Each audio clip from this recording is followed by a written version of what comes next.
Greetings, adventurers. This is I, Eric UK, back again with another RPG a Day vid for 2021. Today's word of the day is map, and I would like to use this opportunity to show you one of my favourite source books for any fantasy role-playing game. One moment. And it is this. Central Casting Dungeons, which was published some point in the late 80s by Task Force Games, who were the company, I believe, behind the old Starfleet Battles Star Trek ship combat simulator. And I picked this up probably about 1990. Doesn't actually have a date in there to say when it was actually published, and I couldn't find it online either. But it's basically a random dungeon generator, and it has a very tongue-in-cheek sort of approach in places. But essentially, it gives some ideas on how dungeons are actually created and their purposes in games. Dungeons in the sense of like Dungeons and Dragons, where there are usually some sort of fortress complex or a temple complex or something like that. And this uses a random system. So you use your D100s and you decide whether the dungeon you are rolling up is one of those options: fortress, temple, or just a generic random, I'm not bothered. And depending on which you pick determines what rooms can be rolled and how often something might come up. You're more likely to get, say, a guard room or a armory in a fortress style dungeon than you are in, say, the temple type. Now obviously, because it's a random system, you can choose to put whichever thing you want in, but it covers every eventuality if you want to go completely random, even to the sort of what the entrance is like. You can roll for that, and the opening corridor or what have you. And if I can show you,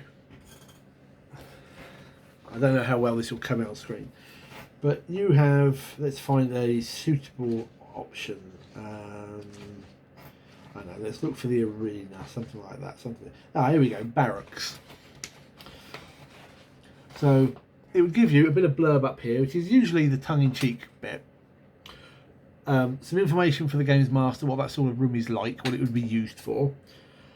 Then you've got your first random bit, who uses it, whether it's commoners, whether it be guards, whether it be merchants, whatever you, so on. Room sizes, how many people could live in that space, and gives you a rough idea how to lay it out as well.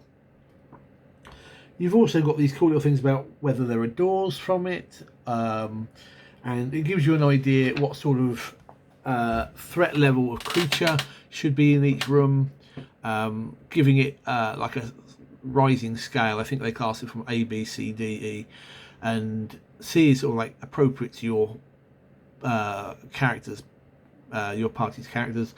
A being extremely dangerous, and E being, well, why did we bother? Just tread on it. And gives you a rough idea of what sort of treasure level and what sort of treasure should be given for a certain sort of room. Alchemist labs, for example, should be more potion driven, or an armory might have a magic weapon, or it might just be a good selection of better armors. And it basically uses this on a random system to allow you, with grid paper and a pencil and what have you, to generate a random dungeon. Now, I'm terrible, if you're like me, I'm terrible at designing dungeons. And I think a lot of the dungeons that come up in scenarios are usually very odd and awkward layouts. Intentionally so, because that's what the designer wants it to be. So I use this whenever I want to create a dungeon for one of my own games. And it's an absolute godsend. Again, you can choose not to roll if you want to and just pick the room sizes and what have you, and that's probably the best way to go. But to create something that feels better than the sort of I was going to say random then, but it's all random. The sort of thing that I would just come up with, going, right, there's a corridor here, a room here, blah, blah, blah. This creates something that feels a little bit more organic. And it has served me well now for over 30 years. And is and sits pride of place on my gaming shelf as one of my top used source books. It's one of my favourites, and as I say, I've used it for various campaigns for many years, one-off scenarios, and things like monster hunts. If you saw my RPG Day #1 from yesterday, but that was my thought on map. To showcase something that is one of my favourite source books and has lasted me for many years. I'm looking forward to see what everything else comes up with. It should be interesting. From here on, RPG Day gets very difficult for me. I keep scanning over these and I'm not really sure what to do with the words given for the rest of the month, but we shall do our best. Anyway, thank you for watching. Any comments, please drop them below. If you'd like to give us a thumbs up if you enjoyed the vid, and a subscription would be very, very helpful. Thank you very much.